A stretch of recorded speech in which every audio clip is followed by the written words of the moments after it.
Welcome to the Box Score Sports Podcast.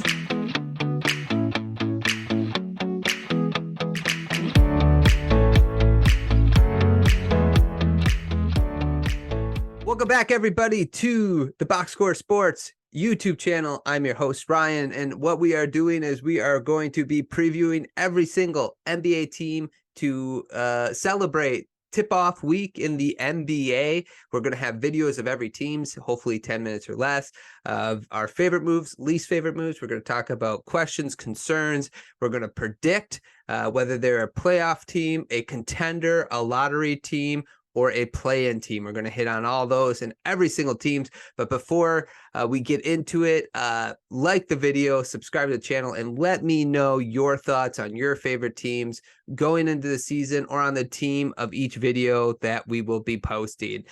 With that said, let's get into our predictions. Previewing Dallas Mavericks. The Dallas Mavericks finished 11th in the Western Conference last year with a 38-44 record. And if you remember correctly, they tanked on purpose. And they did that so they can keep their first round pick. Now, they did get some sort of fine or lost like a second round pick. Some sort of punishment happened. Whatever the punishment was, it was too much. They kind of got in trouble. It's the same reason why like teams will get in trouble for tampering, but every team tampers.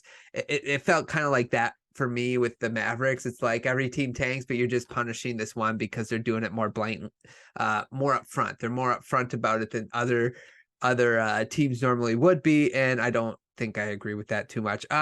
Let's go to my favorite moves from the Mavericks this offseason. Bringing in Seth Curry, I think is really good. He's a good off the ball, running around screens, type of player that can work really well with Luka.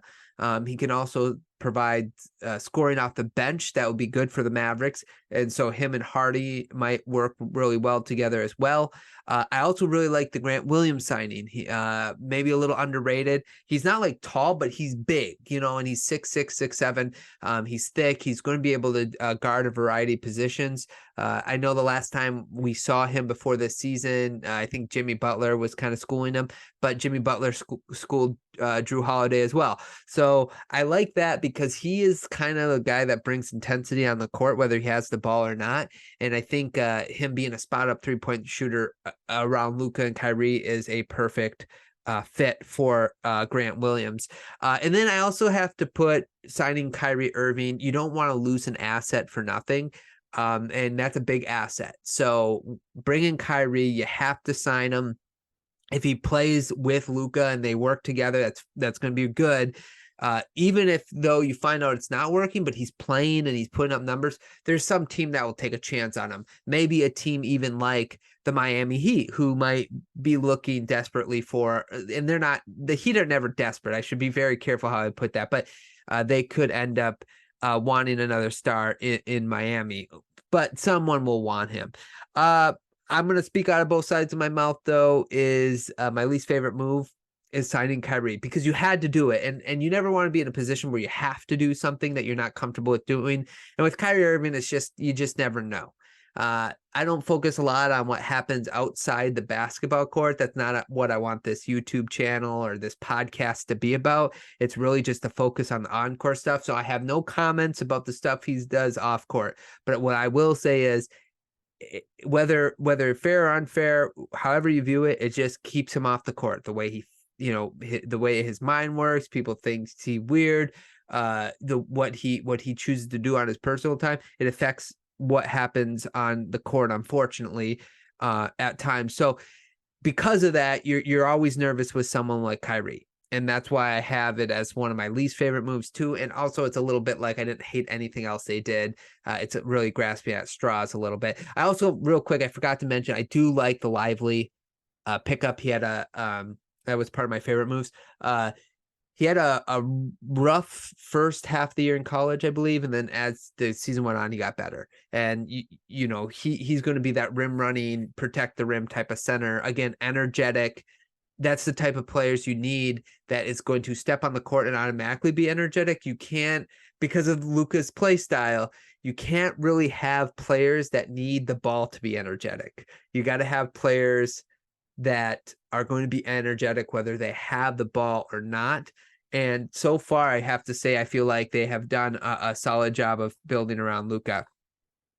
Some of the biggest questions to me, the bigs are a question. I like Lively, but he needs to work out. And I think he will, but that's a big question for me. You know, other things, it would be, can the young ones on the Mavs step up and become something a little more, whether it's Green, Hardy, Prosper, a lot of people like him.